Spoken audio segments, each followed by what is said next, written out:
বয়স মাত্র ২৭ দিন। এর মধ্যে ডেলিসিয়া চিড়িয়াখানায় সবচেয়ে জনপ্রিয় অতিথি হিসাবে পরিচিতি পেয়েছে তারা। শুধু খেলাধুলার পরিচর্যায় এই দুয়ের মাঝে কাটে তাদের সময়। প্রতিদিনকার নিয়মের মতো এক নার্স তাকে আলতো করে তুলেছিলেন। শুভ্র সকালের রোদের মতো ফিকে হওয়া রঙের পশমে তাকে যেন এক টুকরো মেঘের মতো মনে হয়। শাবকটি নিয়ে ব্যস্ত হয়ে উঠতেই কাছে তার বোন হালকা একটি ডাক দিল।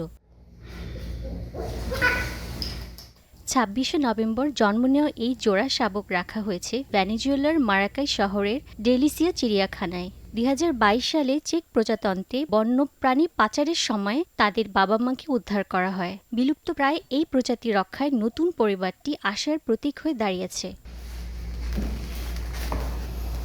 যত্নকারীরা কাজের ফাঁকে আনন্দের সঙ্গে বলছিলেন সিংহ শাবক দুটির নামকরণের প্রতিযোগিতার কথা। সামাজিক মাধ্যমে ভোটাভুটির মাধ্যমে তাদের নামকরণ ঠিক করা হবে। La hembra con 1500 সতর্কতার জন্য আমরা মেয়ে শাবকটির যত্ন আলাদা করে নিচ্ছি। স্বাভাবিকভাবেই বৃদ্ধি পাচ্ছে।